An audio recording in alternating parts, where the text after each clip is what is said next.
Hello everyone, glad you made it back to check out this video. We're working on a 67 Chevy truck and short wheelbase, and we put what might be a temporary floor in it, but we thought we'd do something different. Like I discussed before, we used the chassis saver on the frame, and we used it on the cross members, and we decided to go ahead, and we had some left over. It was free, really, just hanging around, so we thought we'd slap some on the bed. Bed took a whole quart, barely covered it on the underside, but we thought there'd be a little bit more protection from maybe rain and water and things like that. You can't help when it rains, but we're definitely not going to have it out in the snow or anything. So I want to show you what we're going to do with the bed. Like I said, it's going to be something different, something I come up with that don't think anybody else has ever done. So it ought to catch a few eyes. I know when you're at the car shows and people come and they look over the side of your truck, they look inside the bed, and if it don't have nothing done, they just kind of turn their head and walk away with a frown. If it's got the boards and the strips, they, oh, that's nice, you know, and they'll stand there for a second. But I would like to grab their attention and make them stand there a little bit longer and hang out and wonder how, you know, we did something. So like I said, this is going to be a surprise. It's going to be different. I'm going to show you how we get started here. We had some holes in the floor. These holes right here is the mounting holes where it mounts to the frame, so we're leaving those. But we had some little knot holes and things. Now these two here we're going to leave. I want to show you how that's going to come out in what we're doing. But some of them we filled. The inner wheel wells will go around this, so I didn't want, you know, if it rained, water to get up under them. So we filled these in, and we used something that we use here quite often. And excuse the shadow, I'm going to turn you around here. We use this thing here called Bondo glass, and it works out really good. You mix it up like body putty, and it's got fiberglass in it, and it's real fine fiberglass, so it doesn't have a stringy hairs. It's not the tiger hair.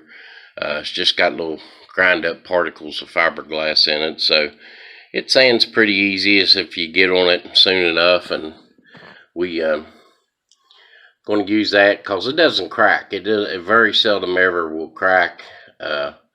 And so we had a seam that run down the middle here, and we thought we'd go ahead and fill that gap a little bit on the seam.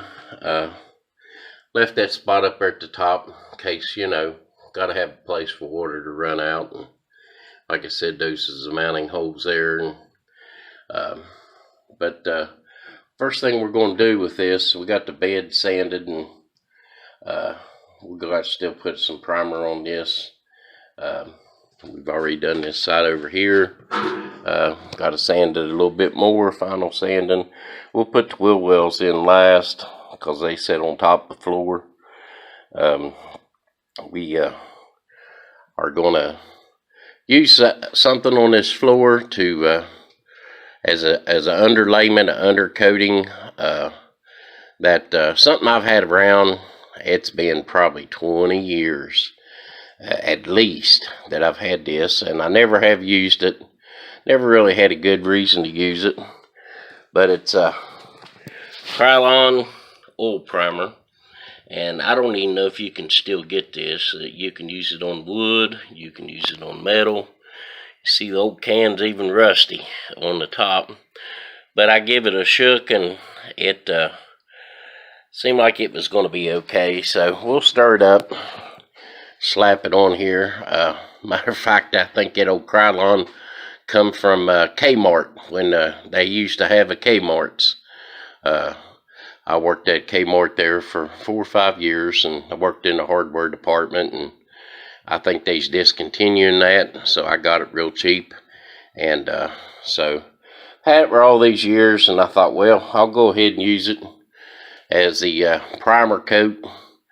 So we're gonna stick it on there. We've already sanded these places here. Don't have to be perfect, just got to be kind of smooth. But we went ahead and sanded these places. We used this Duraglass, filled in some of the knot holes here, and we like I said, there are a couple knot holes that we're going to leave. That one there and that one right there. I'm going to show you what we're going to put on this.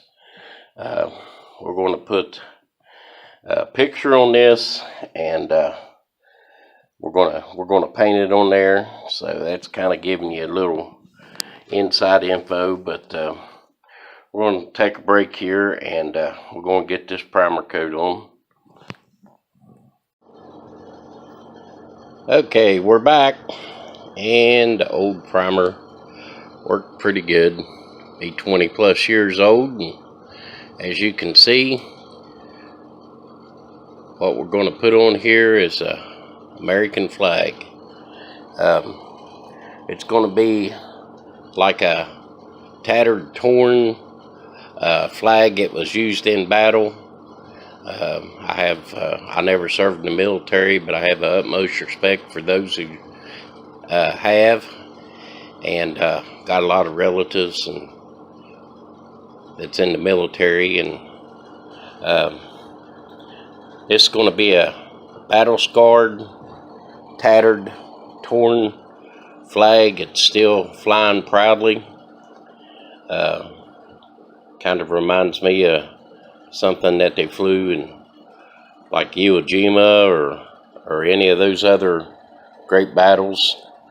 It's going to be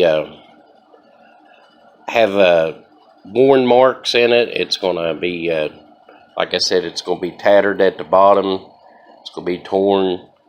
It's going to have some bullet holes in it. That's why we left those knot holes.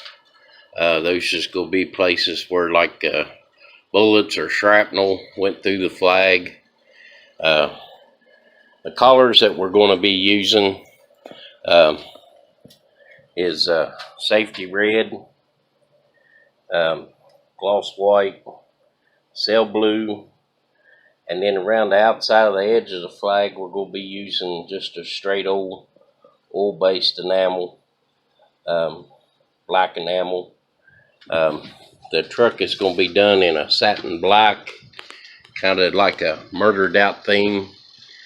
The wheels is red, so I figured old Glory with red, white, and blue, and heck, I might even throw in some blood splatters on the old flag just to kind of bring a remembrance and give honor to those soldiers that spilt their blood for us so that we can have freedom and liberty and not have to serve under a communist rule.